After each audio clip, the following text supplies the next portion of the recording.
지금 이 순간 여러분의 운명이 여러분의 손에 쥐어져 있다는 사실을 알고 계셨나요? 손바닥을 가만히 들여다보세요. 거기에 숨겨진 비밀이 여러분의 삶을 완전히 뒤바꿀 수 있다면 우리는 오늘 그저 송금이라고 치부되었던 이 작은 선들이 사실은 우주가 여러분에게 보내는 거대한 신호임을 알아낼 것입니다. 혹시 여러분의 손에 M자 모양의 선이 새겨져 있나요? 그저 우연의 일치라고 생각하셨다면 다시 생각해 보세요. 이 M은 단순한 선이 아닙니다. 이 모양은 수천 년 동안 비밀리에 전해 내려온 운명의 암호, 숨겨진 재능을 일깨우는 열쇠이자 여러분의 인생을 재설계할 운명의 지침입니다. 이 상징을 가진 자들은 모두 어떤 특별한 능력, 숨겨진 힘을 지녔다고 전해집니다. 지금이야말로 여러분의 손에 담긴 이 비밀을 풀어내고 스스로의 진정한 가능성을 깨닫는 순간입니다. 이 영상이 끝날 때쯤 여러분은 더 이상 같은 사람이 아닐 것입니다. 운명의 문이 열리고 있으니 그 열쇠를 놓치지 마세요. 함께 여러분의 손에 숨겨진 비밀의 문을 열어봅시다. 하늘은 스스로 돕는 자를 돕는다라는 속담을 들어보셨을 것입니다. M자 송금을 가진 사람들의 삶은 마치 이 속담을 체현하는 듯합니다. 그들은 자신의 분야에서 두각을 나타내며 놀라운 성공을 거두는 경향이 있습니다. 하지만 왜 그럴까요? M자 송금은 생명선, 두뇌선, 심장선, 그리고 운명선이 조화롭게 만나 형성됩니다. 이는 마치 우주의 별들이 완벽하게 정렬되어 특별한 기운을 만들어내는 것과 같습니다. 이러한 조화는 개인의 잠재력을 극대화하고 기회를 포착하는 능력을 높여줍니다. 특히 창의성과 리더십이 요구되는 분야에서 M자의 힘이 두드러집니다. 세계적인 기업가들, 영향력 있는 정치인들, 그리고 혁신적인 예술가들 중 상당수가 이 특별한 표식을 가지고 있다는 사실은 우연일까요? 하지만 여기서 중요한 점은 M자는 단순한 행운의 상징이 아니라는 것입니다. 오히려 이는 잠재된 능력과 기회를 알아보고 활용할 수 있는 특별한 감각을 나타냅니다. 마치 비옥한 토양 위에 심어진 씨앗과 같아서 적절한 노력과 관심이 더해질 때 비로소 그 진가를 발휘합니다. 여러분 중에 M자를 가지고 계신 분들, 지금 이 순간 자신의 손을 다시 한번 바라보세요. 그곳에는 단순한 선이 아닌 여러분의 놀라운 잠재력이 새겨져 있습니다. 이제 그 잠재력을 어떻게 깨워 현실로 만들 것인지 그 여정을 함께 탐험해 보겠습니다. 자, 이제 이 M자를 구성하는 4가지 핵심 선에 대해 자세히 알아보겠습니다. 이 선들은 각각 우리 삶의 중요한 측면을 대변하며 그 조화로운 만남이 바로 M자의 힘을 만들어냅니다. 먼저 생명선을 살펴봅시다. 이 선은 우리의 생명력과 체력, 그리고 삶의 근본적인 에너지를 나타냅니다. 깊고 선명한 생명선은 강인한 생명력과 회복력을 의미합니다. M자에서 생명선의 역할은 마치 단단한 뿌리와 같아서 다른 선들이 힘차게 뻗어나갈 수 있는 기반을 제공합니다. 두 번째로, 두뇌선은 우리의 사고방식과 지적 능력을 상징합니다. 이 선은 우리가 세상을 이해하고 해석하는 방식, 그리고 문제를 해결하는 능력을 나타냅니다. M자에서 두뇌선이 뚜렷하게 나타난다는 것은 높은 지적 능력과 창의성을 의미합니다. 이는 마치 맑은 하늘의 별빛처럼 우리의 사고를 밝게 비추어 줍니다. 세 번째, 심장선은 우리의 감정과 대인관계를 대변합니다. 이 선은 우리가 사랑하고 공감하며 타인과 연결되는 방식을 보여줍니다. M자에서 심장선이 조화롭게 자리 잡고 있다면 이는 풍부한 감성지능과 깊은 인간관계를 맺을 수 있는 능력을 의미합니다. 마치 따뜻한 봄날의 햇살처럼 우리 주변을 포근히 감싸주는 역할을 합니다. 마지막으로 운명선은 우리의 경력과 인생의 큰 방향을 나타냅니다. 이 선은 우리가 살아가면서 맞이하게 될 기회와 도전, 그리고 성취를 상징합니다. M자에서 운명선이 뚜렷하게 나타난다는 것은 큰 성공과 영향력 있는 삶을 살 수 있는 잠재력이 있다는 뜻입니다. 이는 마치 우리 인생의 나침반과 같아서 우리를 올바른 방향으로 인도합니다. 이 4개의 선이 만나 M자를 형성할 때 그것은 마치 우주의 별들이 완벽하게 정렬되어 특별한 기운을 만들어내는 것과 같습니다. 이는 단순한 우연이 아닌 삶의 여러 측면이 조화롭게 균형을 이루고 있음을 의미합니다. M자의 존재는 우리에게 특별한 능력과 기회가 주어졌다는 신호입니다. 하지만 기억하세요. 이는 단순한 행운의 상징이 아닙니다. 오히려 이는 하늘은 스스로 돕는 자를 돕는다는 말에 진정한 의미를 보여주는 것입니다. 우리가 자신의 잠재력을 인식하고 그것을 실현하기 위해 노력할 때 비로소 M자의 진정한 힘이 발휘되는 것입니다. 마음이 몸을 다스린다 신신샹첸라는 옛말이 있습니다. M자 성음을 가진 사람들은 이 말의 진정한 의미를 체현하는 듯합니다. 그들은 감정적 지성과 논리적 사고를 놀라운 균형감으로 조화시키며 이를 통해 삶의 다양한 상황에서 탁월한 판단력을 발휘합니다. 이러한 균형은 마치 태극의 음양과도 같습니다. 음과 양이 서로를 보완하며 완벽한 조화를 이루듯 M자를 가진 이들의 감성과 이성도 서로를 보완하며 강력한 시너지를 만들어냅니다. 이는 단순히 감정적으로 안정되어 있다거나 지적으로 뛰어나다는 것을 넘어서는 특별한 능력입니다. 예를 들어 중요한 비즈니스 결정을 앞두고 있다고 가정해 봅시다. 순수하게 논리적인 접근만으로는 모든 요소를 고려하기 어려울 수 있습니다. 반면 감정에만 의존하면 객관성을 잃을 수 있죠. 하지만 M자의 힘을 가진 사람들은 이 두 가지 접근을 완벽하게 조화시킵니다. 그들은 데이터와 사실을 철저히 분석하면서도 직감과 감정적 통찰력을 놓치지 않습니다. 이러한 능력은 개인의 성장과 성공에 결정적인 역할을 합니다. 복잡한 인간관계를 다룰 때도 마찬가지입니다. M자를 가진 이들은 타인의 감정을 깊이 이해하면서도 상황을 객관적으로 분석할 수 있습니다. 이는 갈등 해결이나 협상에서 큰 강점으로 작용합니다. 하지만 이러한 능력도 연습과 의식적인 노력이 필요합니다. 여러분도 매일의 결정에서 마음과 이성의 목소리를 동시에 듣는 연습을 해보시는 건 어떨까요? 중요한 선택의 순간에 잠시 멈추어 자신의 감정을 살피고 동시에 객관적 사실을 검토해보세요. 이러한 연습을 통해 여러분도 M자의 힘을 점차 발현시킬 수 있을 것입니다. 기억하세요. M자는 여러분 안에 잠재된 놀라운 능력의 징표입니다. 이 균형 잡힌 접근법을 통해 여러분은 더 현명한 결정을 내리고 더 풍요로운 관계를 만들며 궁극적으로 더 성공적이고 만족스러운 삶을 살 수 있을 것입니다. 지혜로운 자는 남의 마음을 자신의 거울로 삼는다. 1인 웨이징라는 옛말이 있습니다. M자 성음을 가진 사람들은 이 말을 완벽하게 체현하는 듯합니다. 그들은 타고난 공감 능력과 깊은 지혜를 바탕으로 인간관계에서 특별한 재능을 발휘합니다. M자의 공감 능력은 단순히 타인의 감정을 이해하는 것을 넘어섭니다. 그들은 마치 1000개의 거울을 가진 것처럼 다양한 관점에서 상황을 바라볼 수 있습니다. 이는 갈등 상황에서 특히 빛을 발합니다. 예를 들어 팀 내에서 의견 충돌이 있을 때 M자를 가진 사람은 각 당사자의 입장을 깊이 이해하고 모두가 윈윈 할 수 있는 M자의 지혜는 마치 오랜 세월을 살아온 노인의 그것과 비슷합니다. 그들은 경험하지 않은 일도 마치 자신의 일처럼 이해하고 조언할 수 있습니다. 이는 리더십 상황에서 특히 강력한 무기가 됩니다.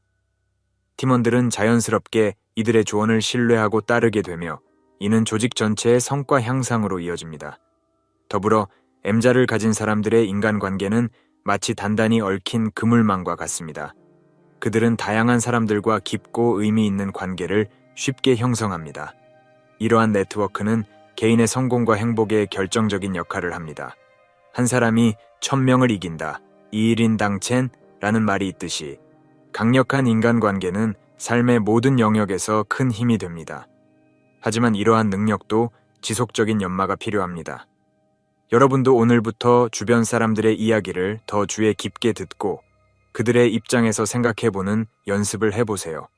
타인의 감정과 생각을 진정으로 이해하려 노력할 때 여러분도 M자의 놀라운 공감 능력을 키워나갈 수 있을 것입니다.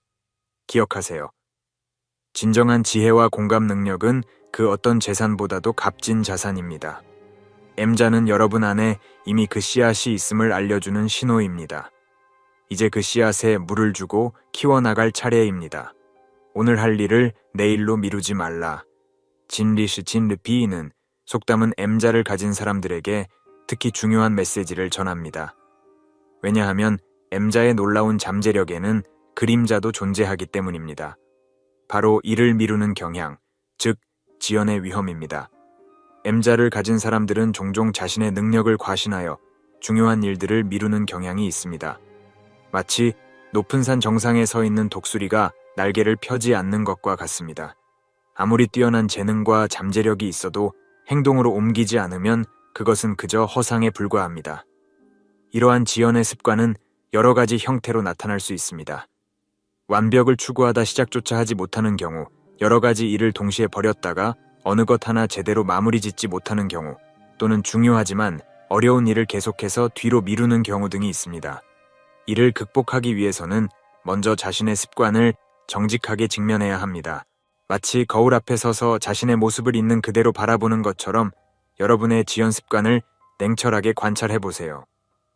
어떤 상황에서 주로 일을 미루게 되는지, 그 이면에 어떤 두려움이나 불안이 있는지 살펴보는 것이 중요합니다.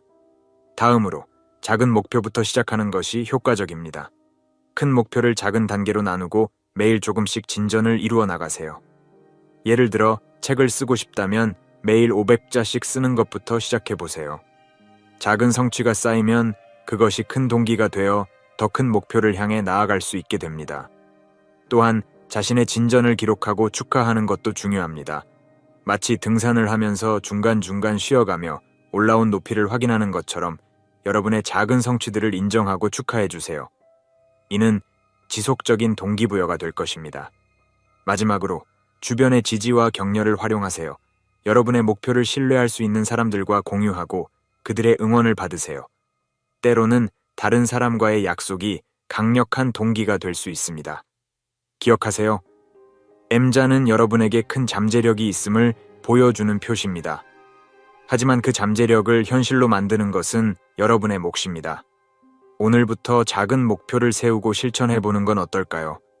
그 첫 걸음이 여러분을 놀라운 성공의 길로 인도할 것입니다. 하늘이 무너져도 솟아날 구멍이 있다. 티엔우 죄른지리라는 속담이 있습니다. M자 송음에서 생명선과 운명선이 만나는 지점은 바로 이런 구멍, 즉 기회를 상징합니다. 이는 단순한 우연이 아닌 운명과 춤을 추는 특별한 능력을 나타냅니다. M자를 가진 사람들은 마치 숲속의 사냥꾼처럼 기회를 포착하는 예리한 감각을 지니고 있습니다. 그들은 다른 이들이 지나치는 작은 신호들을 놓치지 않고 캐치합니다. 이는 단순히 운이 좋다는 것이 아니라 준비된 자에게 찾아오는 기회를 알아보는 능력입니다. 예를 들어 평범한 대화 속에서 새로운 비즈니스 아이디어를 발견하거나 우연히 만난 사람과의 인연이 인생을 바꾸는 전환점이 되는 경우가 있습니다. M자를 가진 사람들은 이런 순간들을 놓치지 않고 포착하여 자신의 인생에 활용합니다. 하지만 이러한 능력은 수동적인 것이 아닙니다. 오히려 적극적으로 기회를 만들어내는 자세가 필요합니다. 마치 농부가 씨앗을 뿌리고 정성껏 가꾸듯이 M자를 가진 사람들은 끊임없이 새로운 가능성을 탐색하고 준비합니다. 이를 위해서는 먼저 열린 마음을 갖는 것이 중요합니다.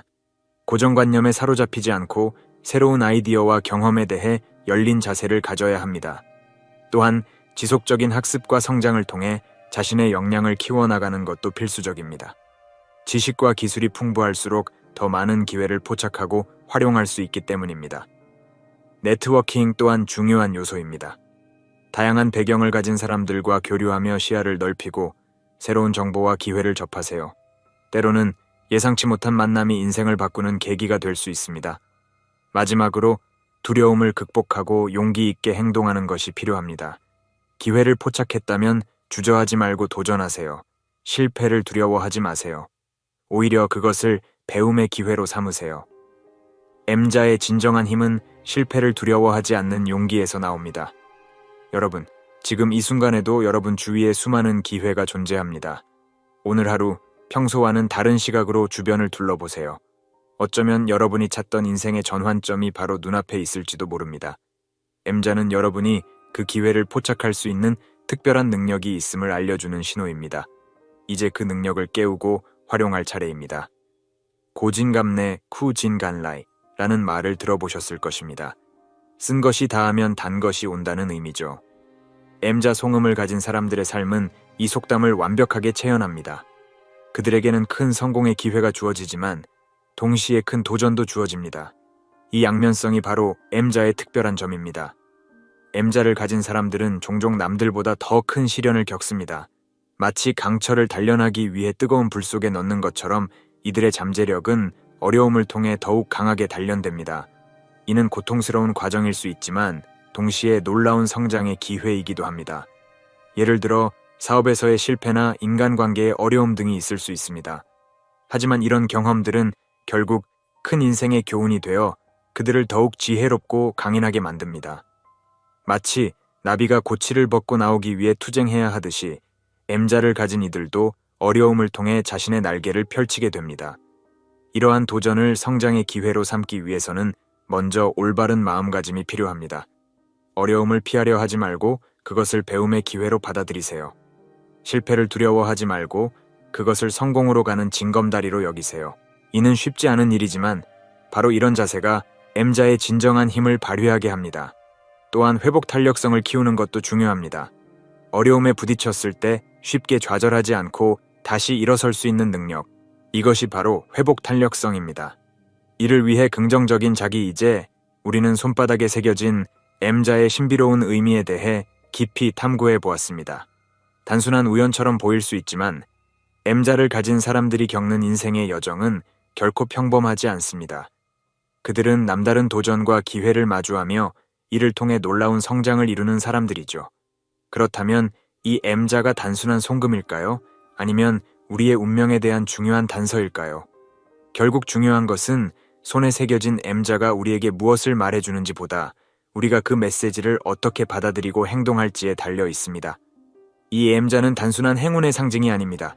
그것은 우리 내면에 숨어있는 잠재력과 능력을 일깨워주는 신호입니다.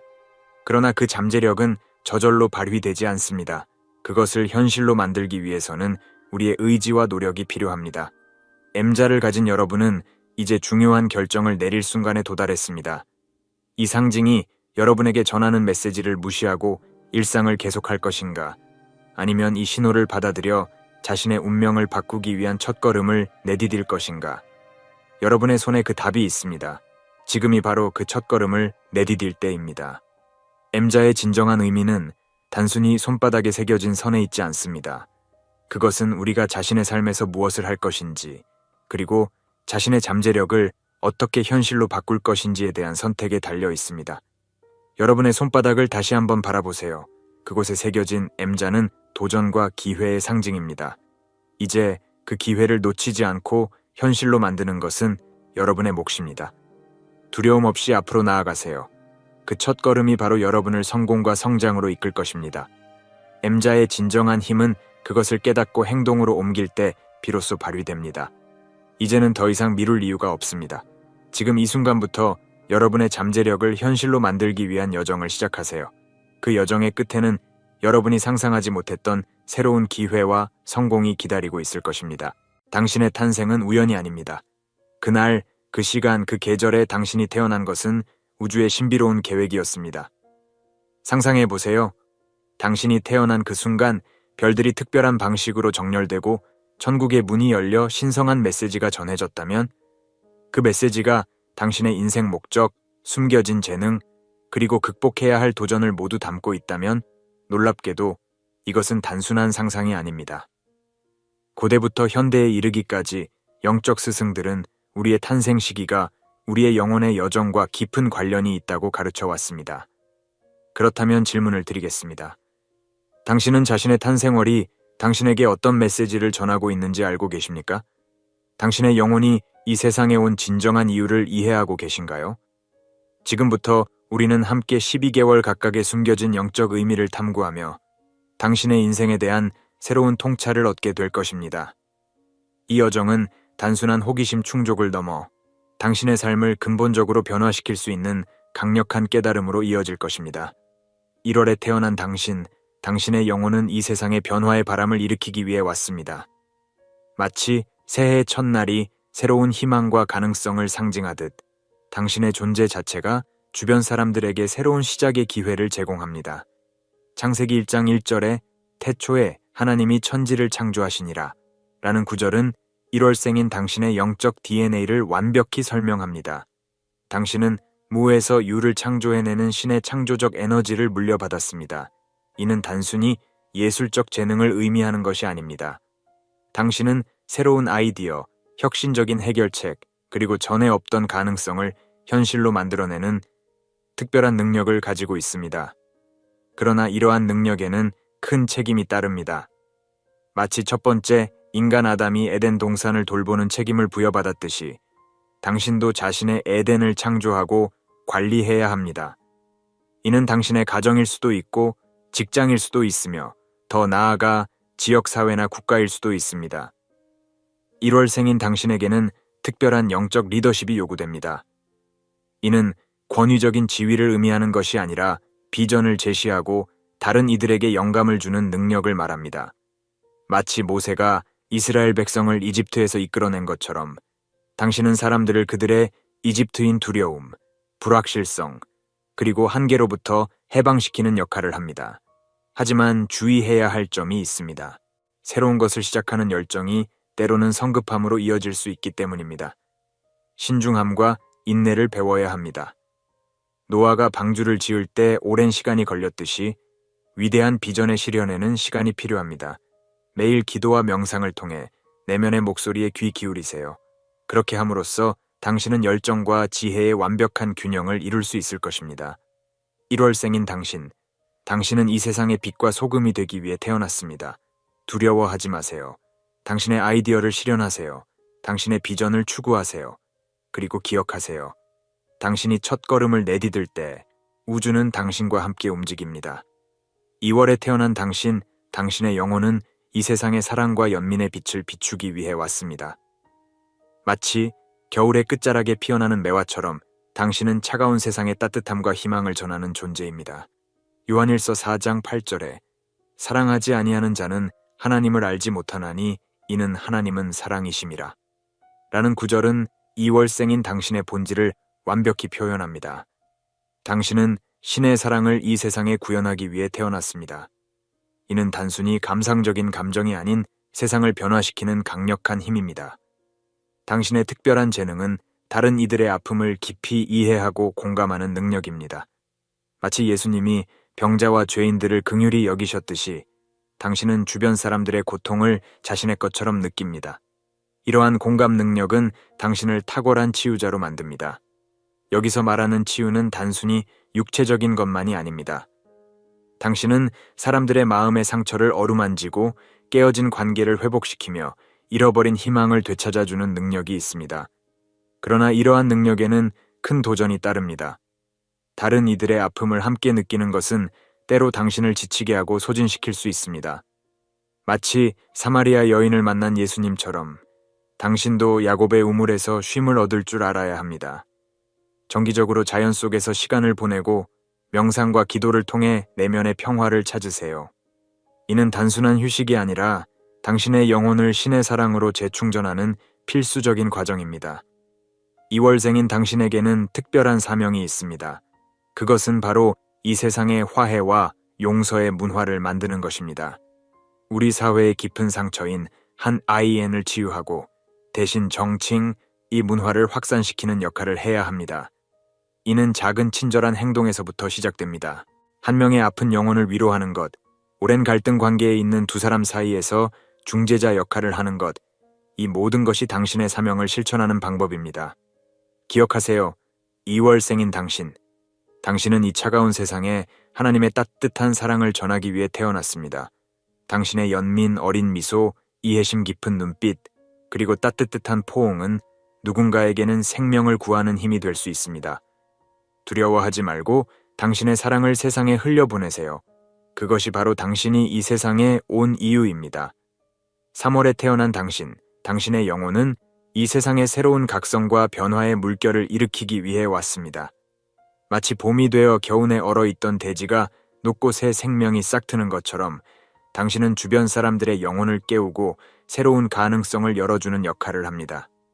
고린도후서 5장 17절에 그런즉 누구든지 그리스도 안에 있으면 새로운 피조물이라 이전 것은 지나갔으니 보라 새 것이 되었도다 라는 말씀은 3월생인 당신의 본질을 정확히 표현합니다. 당신은 새 것들 만들어내는 신의 창조적 에너지를 물려받았습니다. 이는 단순히 물리적인 창조만을 의미하지 않습니다. 당신은 사람들의 생각과 마음, 그리고 영혼을 새롭게 하는 특별한 능력을 가지고 있습니다. 당신의 가장 큰 재능은 변화의 가능성을 볼 수 있는 통찰력입니다. 다른 사람들이 절망적인 상황만을 볼 때 당신은 그 속에서 희망의 씨앗을 발견합니다.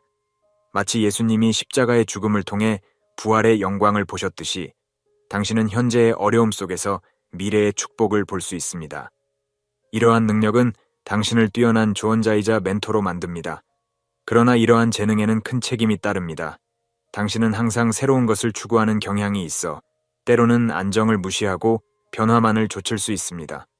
모든 변화가 좋은 것은 아님을 기억해야 합니다.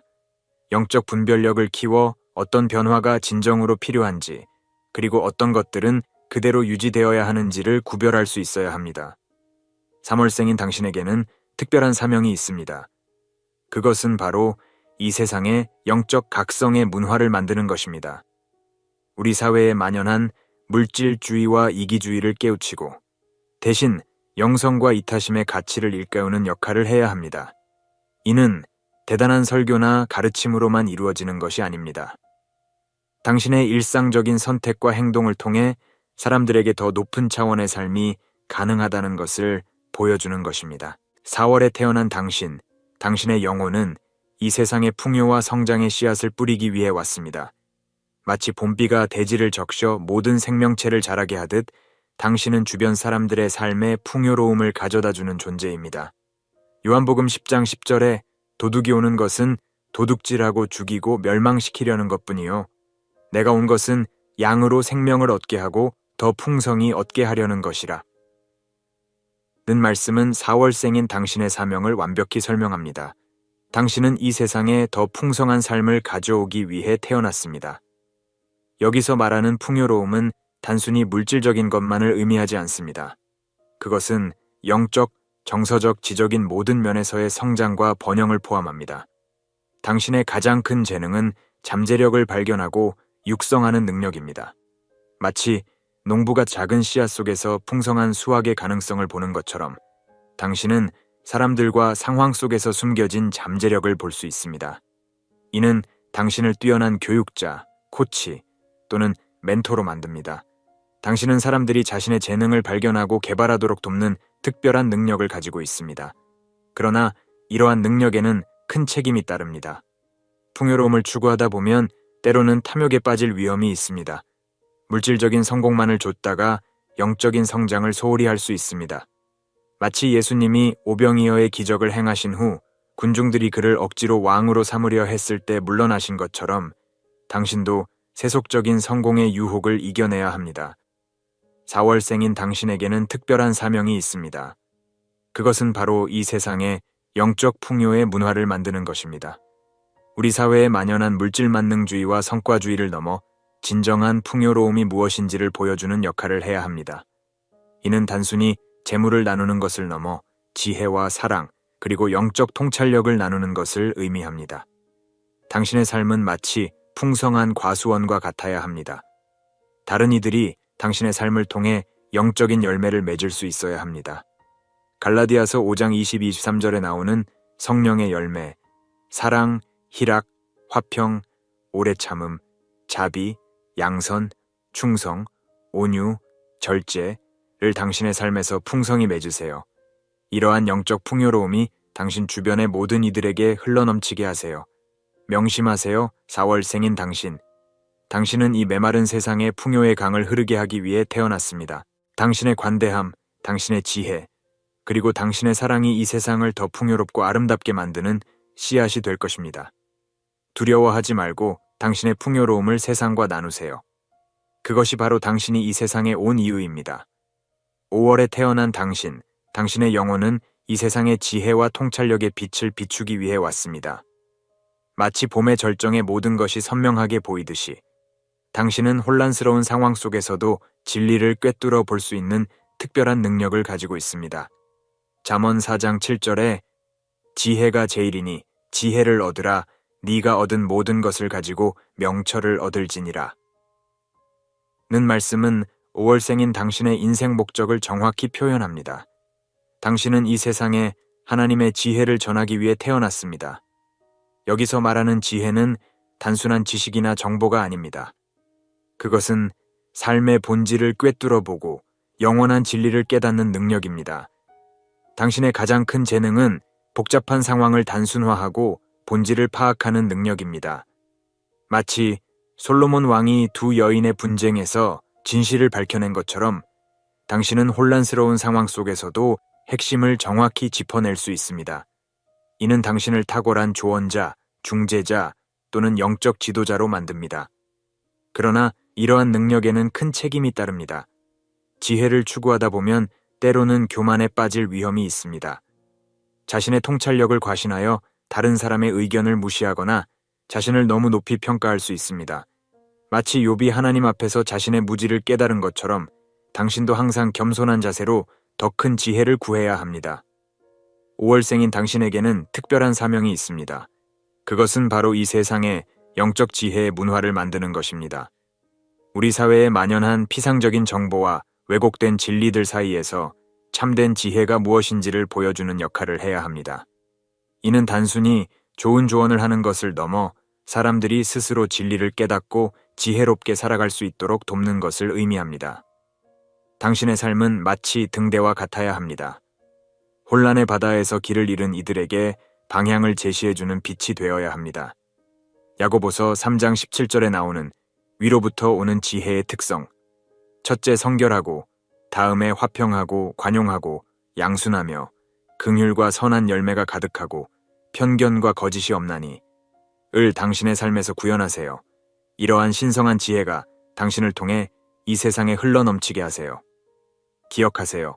5월생인 당신은 이 혼란한 세상에 지혜의 빛을 비추기 위해 태어났습니다.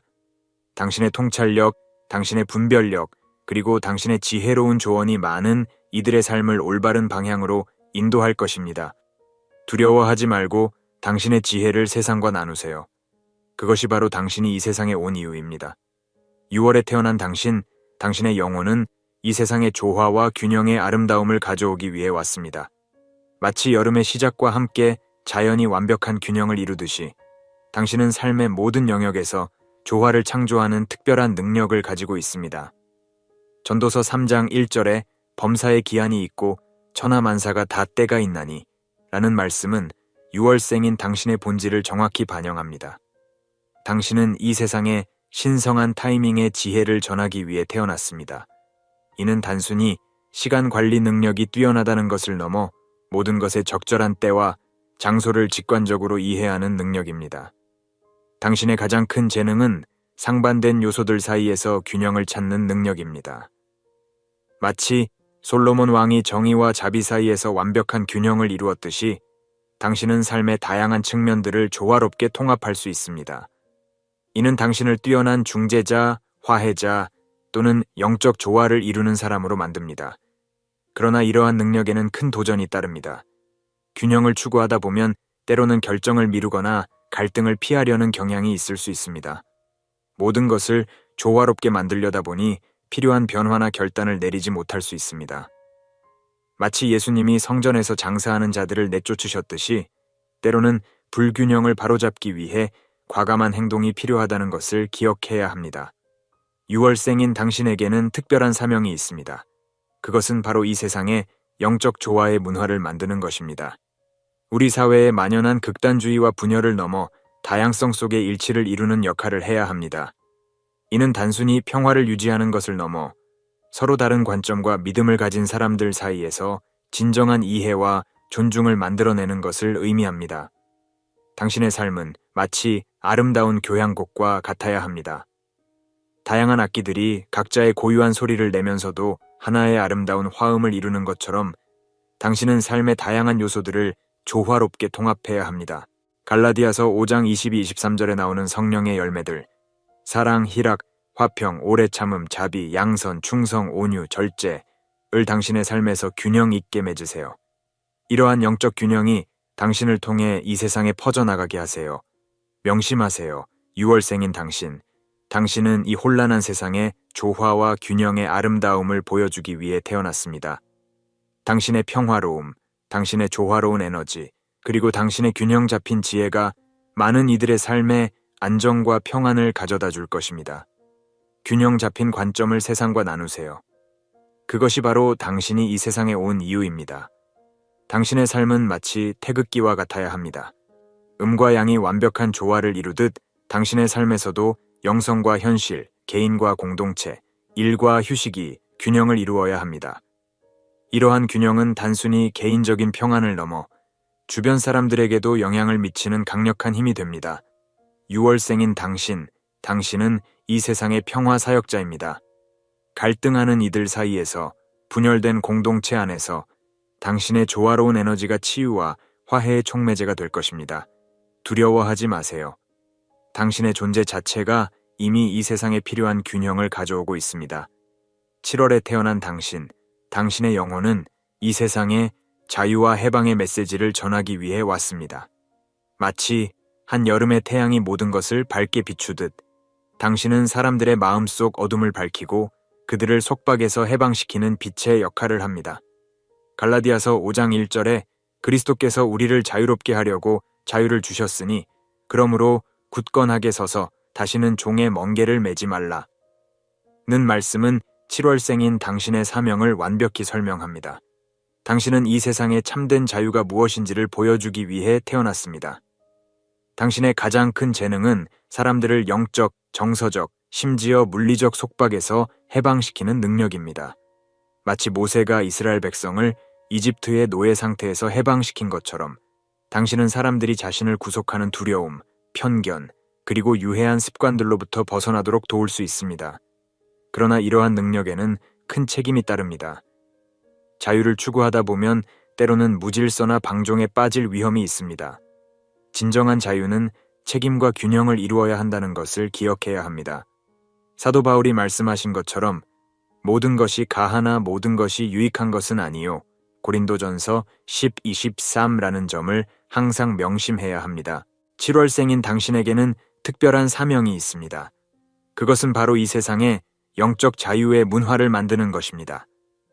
우리 사회에 만연한 각종 중독, 편견, 그리고 잘못된 믿음들로부터 사람들을 해방시키는 역할을 해야 합니다. 이는 단순히 외적인 규칙이나 제도를 바꾸는 것을 넘어 사람들의 마음과 생각을 진정으로 자유롭게 만드는 것을 의미합니다. 당신의 삶은 마치 독립선언문과 같아야 합니다. 모든 이에게 자유와 평등, 그리고 행복 추구의 권리가 있음을 선포하는 존재가 되어야 합니다. 요한복음 8장 32절에 진리를 알지니 진리가 너희를 자유롭게 하리라 는 말씀을 당신의 삶을 통해 구현하세요. 명심하세요. 7월생인 당신은 이 속박된 세상에 자유의 바람을 불어넣기 위해 태어났습니다. 당신의 용기, 당신의 진실함, 그리고 당신의 해방의 메시지가 많은 이들의 삶을 변화시킬 것입니다. 두려워하지 말고 당신의 자유의 정신을 세상과 나누세요. 그것이 바로 당신이 이 세상에 온 이유입니다. 8월에 태어난 당신의 영혼은 이 세상의 참된 권위와 리더십의 본을 보이기 위해 왔습니다. 마치 한 여름의 태양이 정점에 달해 모든 것을 비추듯 당신은 주변 사람들에게 빛과 열정을 전하는 영적 지도자의 역할을 합니다. 마태복음 20장 26, 17절에 너희 중에는 그렇지 않아야 하나니 너희 중에 누구든지 크고자 하는 자는 너희를 섬기는 자가 되고 너희 중에 누구든지 으뜸이 되고자 하는 자는 너희의 종이 되어야 하리라 는 말씀은 8월생인 당신의 리더십 스타일을 완벽히 설명합니다. 당신은 이 세상의 섬김의 리더십이 무엇인지를 보여주기 위해 태어났습니다. 당신의 가장 큰 재능은 사람들을 영감으로 이끌고 그들의 잠재력을 끌어내는 능력입니다. 마치 다윗 왕이 이스라엘을 통합하고 번영으로 이끈 것처럼 당신은 사람들을 하나로 모으고 공동의 목표를 향해 나아가게 하는 특별한 카리스마를 가지고 있습니다. 그러나 이러한 능력에는 큰 유혹이 따릅니다. 권력을 추구하다 보면 때로는 교만에 빠지거나 권위를 남용할 위험이 있습니다. 예수님께서 제자들의 발을 씻기신 것처럼 진정한 권위는 섬김에서 나온다는 것을 항상 기억해야 합니다. 8월생인 당신에게는 특별한 사명이 있습니다. 그것은 바로 이 세상에 섬김의 리더십 문화를 만드는 것입니다. 우리 사회에 만연한 권위주의와 이기적인 리더십을 넘어 타인을 위해 자신을 희생하는 참된 지도자의 모습을 보여주는 역할을 해야 합니다. 당신의 삶은 마치 등대와 같아야 합니다. 어둠 속에서 길을 잃은 이들에게 방향을 제시하고 희망을 주는 존재가 되어야 합니다. 빌립보서 2장 3, 4절에 아무 일에든지 다툼이나 허영으로 하지 말고 오직 겸손한 마음으로 각각 자기보다 남을 낮게 여기고 각각 자기 일을 돌볼 뿐더러 또한 각각 다른 사람들의 일을 돌보아 나의 기쁨을 충만하게 하라. 는 말씀을 당신의 리더십 철학으로 삼으세요. 명심하세요. 8월생인 당신. 당신은 이 혼란한 세상에 참된 권위와 리더십의 모델을 보여주기 위해 태어났습니다. 당신의 용기, 당신의 비전, 그리고 당신의 섬김의 정신이 많은 이들에게 영감을 주고 변화를 일으킬 것입니다. 두려워하지 말고 당신의 리더십을 세상과 나누세요. 그것이 바로 당신이 이 세상에 온 이유입니다. 여러분은 용서받지 못할 죄가 있다는 말을 들어본 적이 있으신가요? 상상해 보세요. 당신의 영혼이 영원히 암흑 속에 갇혀 있는 모습을 그 어떤 빛도 희망도 없이 말이죠. 이것이 바로 우리가 오늘 이야기할 주제입니다. 하나님도 용서하지 않으시는 유일한 죄. 여러분, 잠시 눈을 감아 보세요. 그리고 이 질문에 대해 생각해 보세요. 내가 지은 죄 중에 용서받지 못할 만한 것이 있을까? 많은 분들이 지금 불안해하고 계실 겁니다. 하지만 걱정 마세요. 오늘 우리는 이 미스터리를 함께 파헤쳐 볼 것입니다. 예수님께서는 이렇게 말씀하셨습니다. 성령을 모독하는 자는 영원히 사하심을 얻지 못하고 영원한 죄가 되리라. 이 말씀이 의미하는 바가 무엇일까요? 우리의 일상적인 실수나 잘못이 이 범주에 들어갈까요? 여러분, 이 여정은 단순한 지식 전달이 아닙니다. 이는 우리의 영혼을 뒤흔들 수 있는 깊은 진실에 대한 탐구입니다. 우리는 함께 이 비밀의 베일을 벗기고 우리의 영적 삶에 혁명적인 변화를 가져올 수 있는 진리를 발견하게 될 것입니다. 준비되셨나요? 이제 시작하세요. 용서의 경계. 하나님의 자비와 정의, 하나님의 용서에는 한계가 있을까요? 이 질문은 우리의 영혼 깊숙이 자리 잡은 두려움을 건드립니다. 우리는 흔히 하나님을 무한한 사랑과 자비의 원천으로 생각합니다. 그런데 왜 예수님은 용서받지 못할 죄에 대해 언급하신 걸까요? 이 개념을 이해하기 위해 우리는 먼저 하나님의 본질에 대해 깊이 생각해 봐야 합니다. 하나님은 사랑이시지만 동시에 정의로우신 분입니다. 이 두 가지 속성이 어떻게 조화를 이루는지가 바로 우리가 풀어야 할 퍼즐입니다. 생각해 보세요. 만약 모든 것이 무조건적으로 용서된다면 우리의 선택과 행동에는 어떤 의미가 있을까요? 반대로 용서의 가능성이 전혀 없다면 우리는 어떤 희망을 가질 수 있을까요? 하나님의 용서는 이 두 극단 사이의 완벽한 균형점에 있습니다. 우리 한국 문화에는 정의와 자비를 모두 중요하게 여기는 전통이 있습니다. 예를 들어 전통적인 재판에서 판관은 법을 엄격히 적용하면서도 정상을 참작했습니다. 이는 하나님의 속성과 놀랍도록 유사합니다. 그렇다면 용서받지 못할 죄는 이 균형을 어떻게 깨뜨리는 걸까요? 이는 단순한 실수나 약점으로 인한 죄가 아닙니다. 이는 하나님의 본질 자체를 거부하는 행위입니다. 마치 생명의 근원인 물을 거부하는 것과 같죠. 여러분, 이제 우리는 더 깊은 물로 들어갑니다. 과연 이 용서받지 못할 죄의 정체는 무엇일까요? 그리고 우리는 어떻게 이를 피할 수 있을까요? 성령 모독의 본질, 진리에 대한 의도적 거부, 성령을 모독하는 죄. 이 말을 들으면 어떤 생각이 드시나요? 많은 사람들이 이를 단순히 성령에 대해 불경한 말을 하는 것으로 오해합니다. 하지만 실상은 그보다 훨씬 더 깊고 심각합니다. 성령 모독의 본질은 진리에 대한 의도적이고 지속적인 거부입니다. 이는 단순한 무지나 의심이 아닙니다. 오히려 진리를 명확히 알면서도 계속해서 그것을 부인하고 거부하는 태도를 말합니다. 예를 들어 봅시다. 여러분 앞에 맑은 물 한 컵이 있다고 상상해 보세요. 모든 증거가 이것이 깨끗한 물이라는 것을 보여줍니다. 하지만 여러분이 계속해서 이건 물이 아니다 라고 주장한다면 어떨까요? 이것이 바로 성령 모독의 모습입니다. 우리 한국 문화에는 고집이라는 개념이 있습니다. 때로는 이 고집이 미덕이 될 수도 있지만 진리 앞에서의 고집은 위험합니다. 성령 모독은 바로 이 영적 고집의 극단적 형태라고 할 수 있습니다.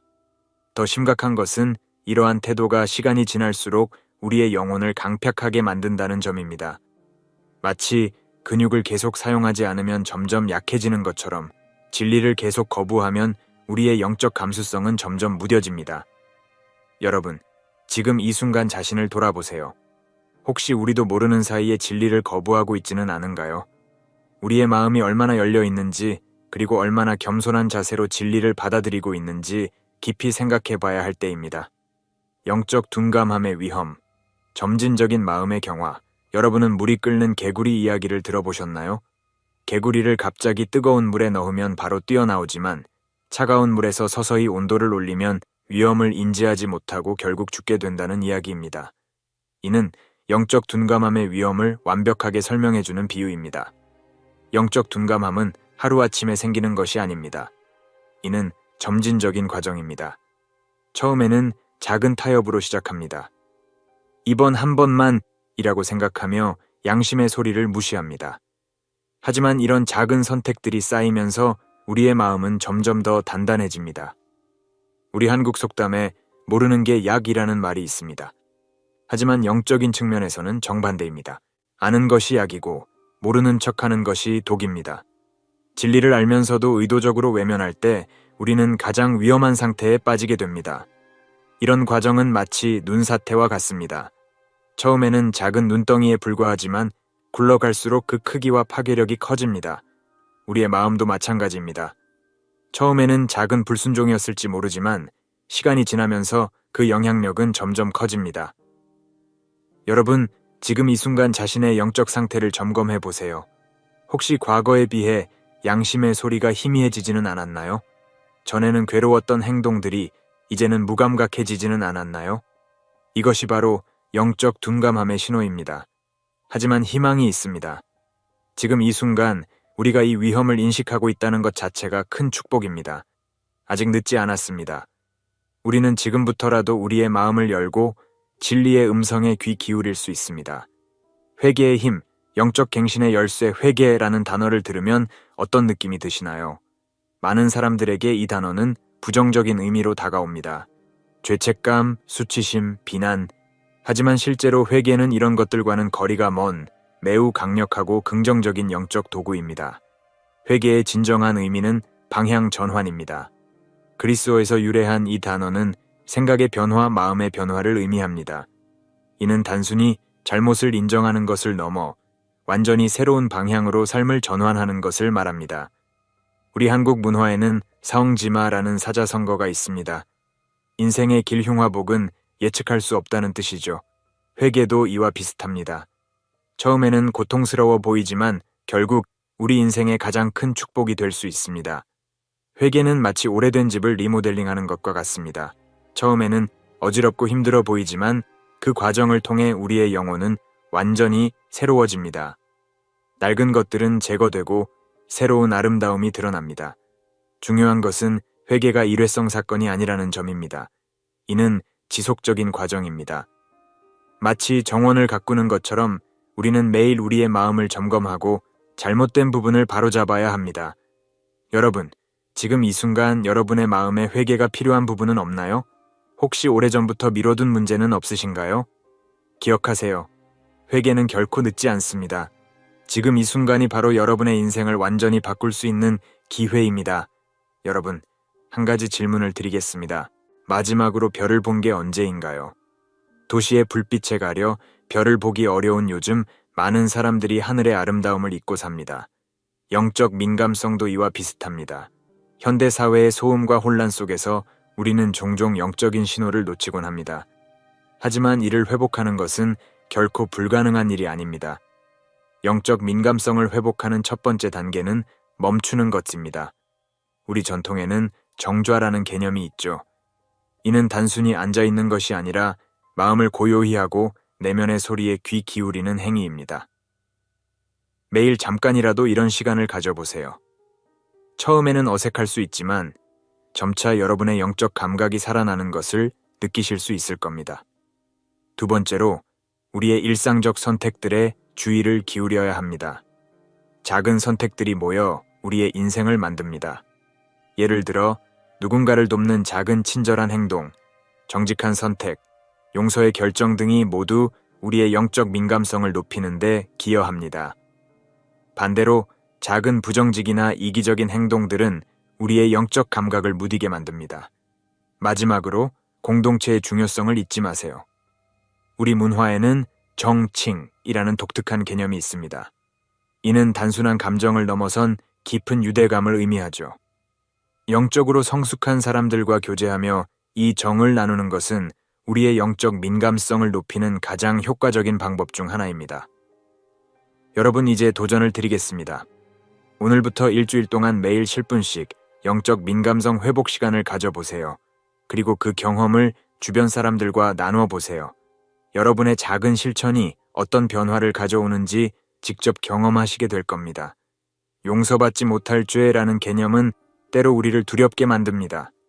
하지만 이 개념을 제대로 이해하면 오히려 하나님의 사랑의 깊이를 더욱 선명하게 볼 수 있습니다.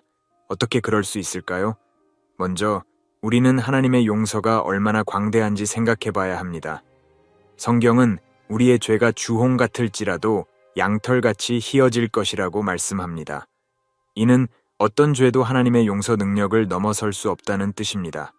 그렇다면 왜 용서받지 못할 죄가 존재할까요?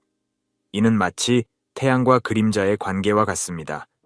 태양은 언제나 빛을 발산하지만 우리가 등을 돌리면 그림자 속에 있게 됩니다.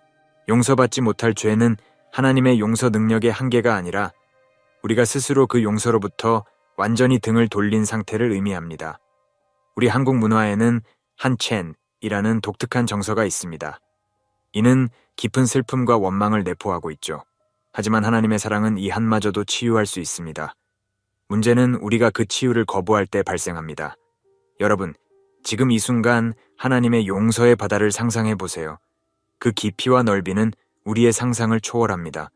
우리의 모든 잘못, 모든 아픔, 모든 상처를 덮기에 충분합니다. 그리고 기억하세요. 이 용서에서 우리를 가로막을 수 있는 유일한 것은 바로 우리 자신의 선택입니다. 영적 성장은 마라톤과 같습니다. 단거리 달리기처럼 빠르게 끝나는 것이 아니라 긴 시간 동안 끊임없는 노력과 인내가 필요합니다. 그리고 이 여정에서 가장 중요한 것은 지속성입니다. 우리 한국의 전통 무예인 태권도를 생각해 보세요. 검은 띠를 따는 데는 수년의 훈련이 필요합니다. 그리고 그 과정에서 수많은 실패와 좌절을 경험하게 됩니다. 영적 성장도 이와 비슷합니다. 우리는 수많은 실수와 넘어짐을 경험하지만 중요한 것은 다시 일어나 전진하는 것입니다. 이 여정에서 우리는 작은 승리의 중요성을 인식해야 합니다. 매일의 작은 선택들, 작은 극복들이 모여 큰 변화를 만듭니다. 예를 들어 오늘 하루 누군가를 용서하기로 한 결정, 정직하게 행동하기로 한 선택 등이 모두 중요한 승리입니다. 또한 우리는 이 여정이 직선적이지 않다는 것을 이해해야 합니다. 때로는 전진하다가도 후퇴하는 것처럼 보일 수 있습니다. 하지만 이는 자연스러운 과정입니다. 중요한 것은 포기하지 않는 것입니다. 마지막으로 영적 성장의 여정에서 감사의 자세를 잊지 마세요. 우리 문화에는 효셔라는 아름다운 전통이 있습니다. 이는 단순히 부모님에 대한 공경을 넘어 우리 삶의 근원에 대한 감사를 의미합니다. 영적으로 성장할수록 우리는 모든 것이 은혜임을 깨닫게 됩니다. 여러분, 지금 이 순간 여러분의 영적 여정을 돌아보세요. 어떤 성장이 있었나요?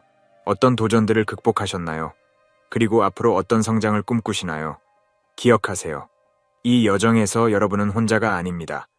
지금까지 우리는 용서받지 못할 죄라는 무거운 주제를 함께 탐구해 왔습니다.